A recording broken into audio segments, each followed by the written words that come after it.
निवृत्त major general Anil Bam sir सध्या आपल्यासोबत आहेत। सर नमस्कार, स्वागत आहे आपल्या एबीपी माझामध्ये। नमस्कार सर, पहिला प्रश्न अर्थातच हा आहे की 40व्या दिवशी अखेर युद्धबंदी घोषित करण्यात आली आहे, ती सुद्धा 2 आठवड्यांची।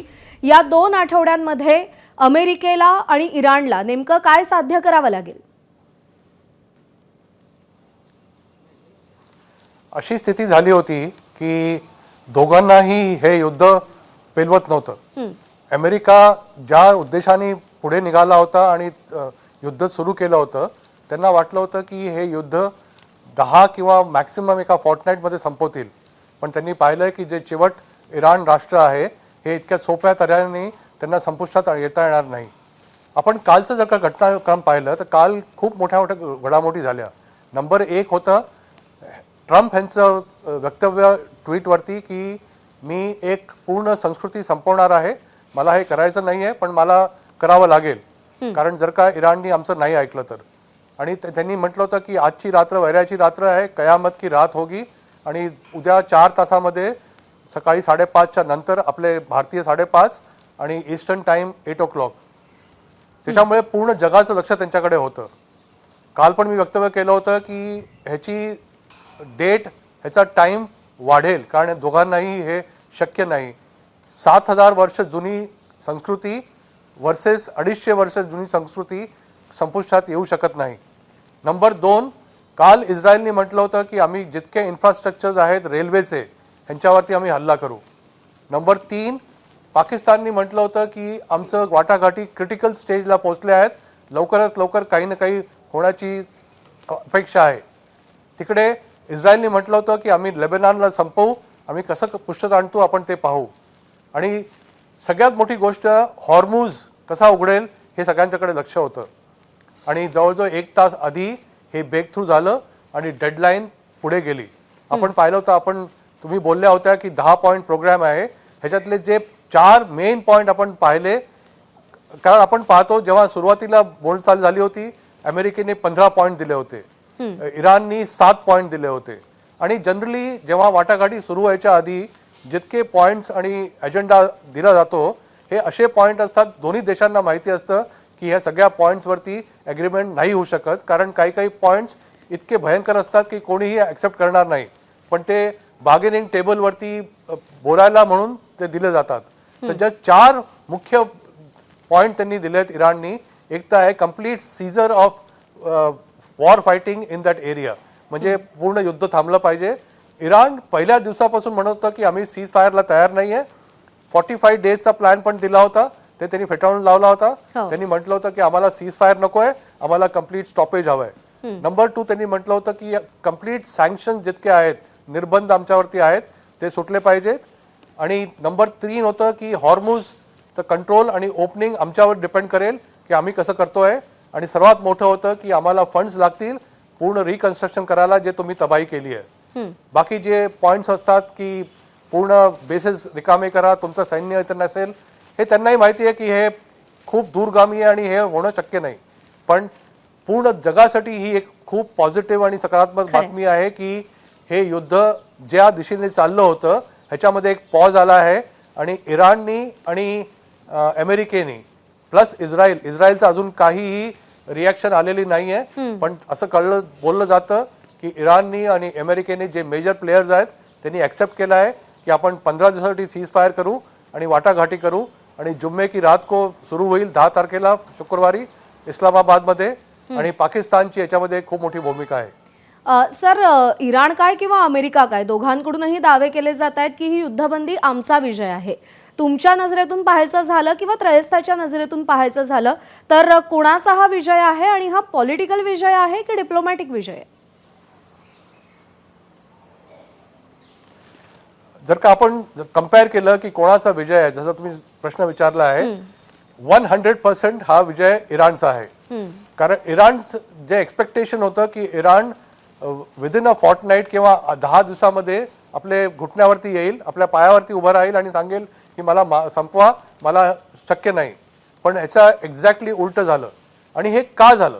इराणनी आपले धडे खूप शिकले आहेत आणि त्यांना मागच्या 50 वर्ष ते तयारी करतायत ह्याच वॉर गेमिंगची, की जर का अमेरिकेने आपल्यावरती हल्ला केला तर आपल्याला काय काय करायला पाहिजे. सर्वात मोठी गोष्ट त्यांनी केली होती की त्यांनी डिसेंट्रलायझेशन केलं होतं.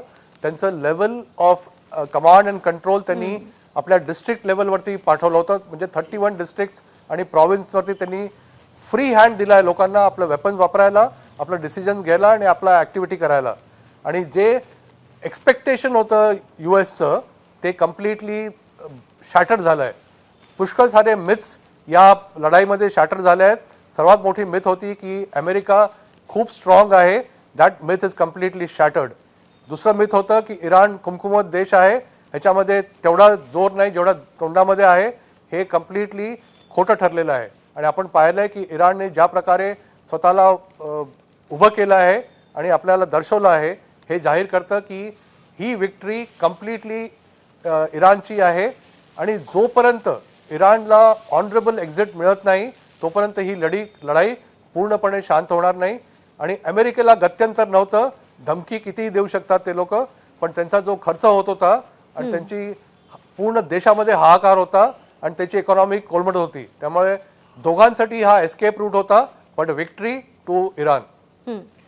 सर, इराणकडून ज्या अटी या सगळ्यामध्ये ठेवण्यात आलेल्या आहेत किंवा जे दावे आपण काही वेळापूर्वी पाहिले ते चर्चेच्या टेबलवरती अमेरिका कितपत ॲक्सेप्ट करू शकते? कारण का त्यातला सगळ्यात महत्त्वाचा मुद्दा आहे तो म्हणजे युरेनियम प्रोग्रामचा, आणि तो पुढे तसाच चालू ठेवावा असं इराणनं म्हटलेलं आहे, किंवा इराणला अमेरिकेनं नुकसान भरपाई द्यावी. आता तुम्ही अमेरिकेच्या अर्थव्यवस्थेबद्दल सुद्धा भाष्य केलं.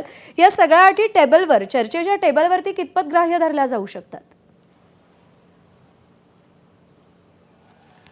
जेव्हा चर्चे टेबलावरती वाटाघाटी होतात तेव्हा जे अजेंडा दिला जातो तो नेहमीच असे अजेंडा असतात की त्याच्यातले काही ना काही अजेंडे कधीच ॲक्सेप्ट होणार नाही दोन्ही देशांकडनं. हे दोघांनाही माहिती असतं.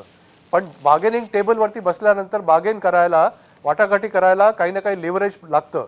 म्हणून अशा पॉईंट्स दिले जातात ज्याच्यामध्ये अल्टिमेटली म्हटलं जातं की आम्ही दोघांनीही क्लाइम डाऊन केलं आहे आणि आम्ही म्हटलं आहे की आता आम्ही ह्या पॉईंटवरती एक्सेप्शन झालं आहे, या पॉईंटवरती कन्व्हर्जन झालं आहे आणि आम्ही पुढे जाऊ. तुम्ही बोलले न्यूक्लिअर वेपन सिस्टमबद्दल. मी थोडा टाईममध्ये मागे जाऊ इच्छितो. जेव्हा 25 जून म्हणजे जेव्हा मिडनाईट हॅमर स्ट्राईक केलं होतं अमेरिकेने आणि तेव्हा इस्रायलने आपल्या ऑपरेशनचं नाव दिलं होतं रायझिंग लायन. आता नावं आहेत एपिक फ्युरी आणि रोर ऑफ लायन. तेव्हा अशी स्थिती निर्माण झाली होती की त्या दिवशी किंवा त्याच्या 2 दिवसानंतर वाटाघाटीवरती MOU साईन होणार होता, ज्याच्यामध्ये इराणने म्हटलं होतं की आम्ही आमचा न्यूक्लिअर प्रोग्राम पुढे घेऊन जाऊ इच्छित नाही. आम्ही युरेनियम एनरिचमेंट 60% पर्यंत करू, जे की सिव्हिलियन यूजसाठी आहे. क्रिटिकल युरेनियम एनरिचमेंट न्यूक्लिअर वेपनसाठी जे लागतं ते आम्ही करणार नाही आहे. त्यांनी एवढंही म्हटलं होतं की आम्ही स्टॉक फाईल्स ठेवणार नाही आहे. त्यांनी हे म्हटलं होतं की इंटरनॅशनल ॲटॉमिक एनर्जी एजन्सीला आम्ही परमिशन देतो आहे, ते कधी पण येऊन आमच्या एजन्सीचं किंवा आपल्या न्यूक्लिअर प्रोग्रामचं इन्स्पेक्शन करू शकतात. त्यांनी म्हटलं होतं फक्त बॅलिस्टिक मिसाईल प्रोग्रामला आम्ही थांबणार नाही, आम्हाला आमचं ते हक्क आहे तो आम्ही पूर्ण करू. हे कम्प्लीट ऑलमोस्ट ॲक्सेप्ट झालं होतं.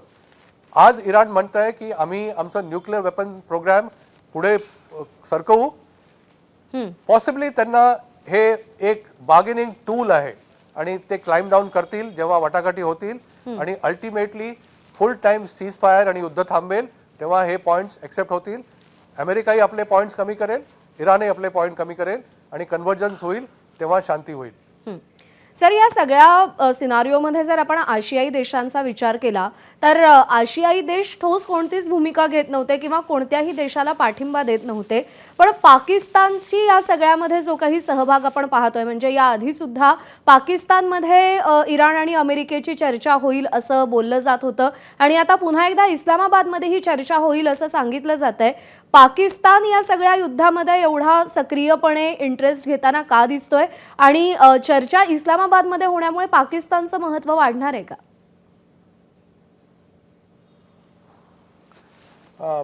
जरूर. आपण पाहतो जेव्हा एक सुपर पॉवर लढाईमध्ये जातात ती लढाई लंबी चालते. फॉर एक्झाम्पल आपण पाहतो युक्रेन रशिया 24 फेब्रुवारी 2022 पासून ते युद्ध सुरू आहे. ह्यामध्ये अमेरिका असल्यामुळे बाकी सुपर पॉवर्स इंटरफिअर करत नाहीत.